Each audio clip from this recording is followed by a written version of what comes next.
Ang maganda dito, kahit hindi mo na to kakilala, may business ka pa rin. Bakit po? Nakadugtong po siya sa BMO.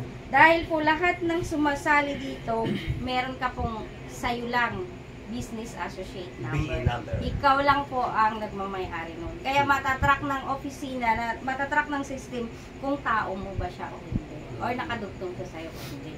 Halimbawa po ito, sa buong Pilipinas siya nag-network. Wala ka sa buong, hindi ka umikot sa buong Pilipinas, pero meron kang business sa buong Pilipinas. So, di po ba, napakaganda. Unlike po magkarinderya ka, ma'am, hindi mo na pwedeng dalhin sa Mindanao ang karinderya mo. Di po ba, samantalang din napaka-portable po ng business. Kahit hindi nyo na po yun kakilala sa dulo-dulo nyo, pasok pa rin po yan sa inyo dahil po, ang BE number nyo po is nakakabit sa kanilang lahat. Yes. Yun po yung maganda dito sa sistema ng First Vita Plus. Kahit ito sir, magkumita to ng 50,000, dito 50,000, nag 1,515 sila, walang mangyayari sa'yo sir. Puro ka rin 1,515. Oh, yun po yung maganda dito. Kaya po alam nyo ma'am, 25,000 na po ang multi-millionaires ng First Vita Plus. Dahil sa ganda ng sistema. Kaya namin sinishare sa mga tao, syempre sa labas, wala talaga tayong pag-asa masenso. Di po ba? Kasi bakit po, sabi ng mga motivator, bakit umaasenso ang isang tao? Bakit yung mayaman si Henry C? Dahil pinarami niya yung SM niya. Di po ba? Kaya siya yumaman. Kumukuha siya ng tao para sa kanya. Na magtatrabaho para sa kanya. Ang maganda dito ma'am, parang ka-level mo sila. Bakit po? Ikaw to, pag nakuha mo to dito at magtatayo ng product center sa book, checking mo ma'am. Sobra. Maraming nangyayari. Lalo na po yung nakakuha ng product center ng Dubai. Oh. Ang nakakuha yun ma'am, katulong lang. Oh. Na chikahan niya yung katulong ng isang katulong na i-share sa amo. Ngayon may product center. O sa kanya yung nakatulong. O di po ba? Kaya dito ma'am, as in talagang may potential o may pag-asa ka talagang ma-improve mo yung sarili mo, may pag-asa talaga na makuha mo yung mga pangarap mo. Dahil po dito, kapag ginawa mo tong business, tingnan mo mama, lahat tayo meron tayong 24 hours. Pero ang nagagamit lang doon natin sa trabaho talaga is minsan 8 hours lang. Di po ba?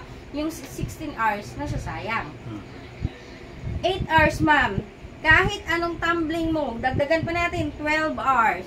Kahit anong tumbling mo ma'am sa labas, fix lang ang income mo, ang kita mo, naka-fix na yun. Ibig sabihin, para lang yun sa pang-araw-araw mo. Di po ba? So, unlike po dito, tingnan mo ma'am, kaya ka aasenso. Bakit? Ikaw to, itong mga tao na to, magdadagdag din ng 8 hours lahat yan. So, di ba, marami ka ng oras? O, di ba? Kasi kung anong gagawin mo, yan din ang gagawin nila. So, ibig sabihin, dumadami, nagtitriple ang oras mo sa isang araw. Kaya, nagtitriple ang income. Yun po yung maganda dito sa sistema ng First Vita Plus. Kaya maganda, di ba ma'am? Maganda talaga siya i-share sa tao. So, may pairing. Ayan. 1.5, ganun. Yun po yung, yung business ng First Vita Plus. Ayan. Tsaka si Sir naman, gusto niya rin i-share sa inyo yung nangyari din sa kanya sa First Vita Plus. So, magandang gabi. Ako po si Marcial Asman, Tubong Mindanao, napunta na Manila dahil sa hirap ng buhay. Ang maganda lang sa nangyari sa akin is, nung nagkasakit ako, nabigyan ako ng pagkakataon. Una, diba, yung nagkasakit, tapos nabigyan ng pagkakataon na mabuhay. Bakit po? Nasabi ko yun. Kasi ang sakit ko, kung naalala niyo yung sakit ni Cory, ano ba yung sakit ni Cory? Diba? Ano yun? Ang kinamatay ni Cory talaga, colon cancer. Pero ang simula nun, constipated. Hindi ako nagpa-check up. Pero umaabot ako ng 10 araw, hindi nakakadumi. Ang pinaka-problema ko ito, hindi ako nakakadumi. Pero hindi lang yun ang problema ko. Kasi may ulcer ako, may asthma, may migraine. Basta 5 sakit ko bali. Yung 10 araw, sir, na hindi ka nakadumi, kahit 5 araw lang. Alam mo ba, ang pwedeng mangyari sa iyo doon? Ang tatama sa iyo talaga, colon cancer. Yun si Cory. Kaya, tingnan mo, kung matandaan natin si Cory, napakayaman, di ba? Makapangyarihan, kasi presidente siya. Pero walang nagawa yung pira at yung posisyon niya. Walang nagawa. Kaya dito nagustuhan ko ang First Bite Plus kasi sa totoo lang. Ito ba yung negosyo na walang diskriminasyon? Yes. Hindi katulad sa labas, di ba? Kailangan mapira ka. Kasi sa sinasabi niya, gusto mo kumita 15,000 isang araw, mamuhunan ka ng 100 or million. Hindi ba? Pero hindi ka agad, bitaw ka ngayon ng, halimbawa, 300,000, 100,000. Na bukas, ikita ka ng 15,000, malabo yun.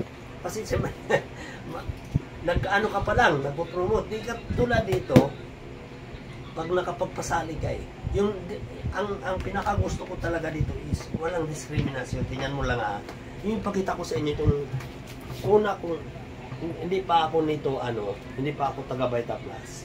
Kumbaga, manginginom pa ako nito sa panahon na to. Ano bang kahiligan ko? Bakit ako nagkasakit? Ang kahiligan ko talaga dati, gin.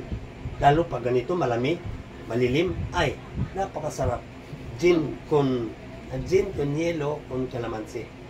Gin, calamansi, yelo. Yan ang kahiligan ko. Kaya lang, ang maganda, kahit nagkasakit ako, tingnan mo, natulungan ako, ngayon, sinishare ko ang Vita Plus. Bakit? Nakatulong sa akin. Di ba dapat kung ano yung nakatulong sa iyo, i-share mo sa iba. Di ba? Kasi siguro naman, hindi ko pa kayo natanong kung may problema ba kayo sa kalusugan or wala. Pero ito kang Vita Plus po, may sakit ka o wala, pwede ka dito eh. Pwede. Sa mga nagpapapayat, sa totoo lang, napakaganda nito, ma'am.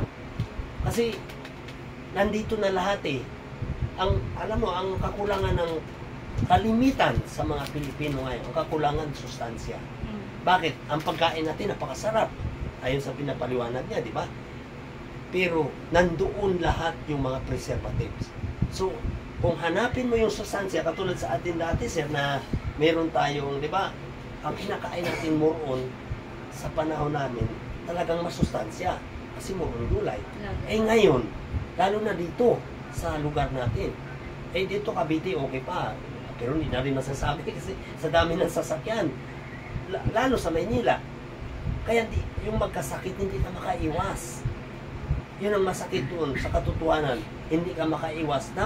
Napakadaling magkasakit. Ang mahirap, magpagaling. Yan mo yung mga nagpagtabaan niya yun. Kaya pa ba nila kahit anong jogging mo diyan kung nandoon ka pa rin sa pagkain na mali. Hindi masustansya eh. Unlike dito, napakasustansya eh. Kaya namin minimission ito, number 1, dahil doon sa sakit ko. Tingnan mo kung bakit ako nabigyan ng pag-asa. Sir, hindi ako pinanganak na negosyante. Kung bakit ako naging negosyante ngayon sa First Vita Plus. Hindi ko alam eh. Pag sigad talaga ang magbigay sa iyo ng yung kahit hindi mo aralin, ibibigay talaga niya. Pero ang importante, dapat maniwala. Ano bang dahilan bakit nagdadasal tayo? May hinihingi tayo sa Kanya. Una, ano bang hinihingi natin? Kung alam, dati kasi hindi din ako marunong magdasal. Kasi bilang isang nitibo, sir, wala akong alam. Hindi ko alam ano yung Panginoon, ano yung God. Hindi ko alam yun. Kasi iba kami. Laki bundo kami.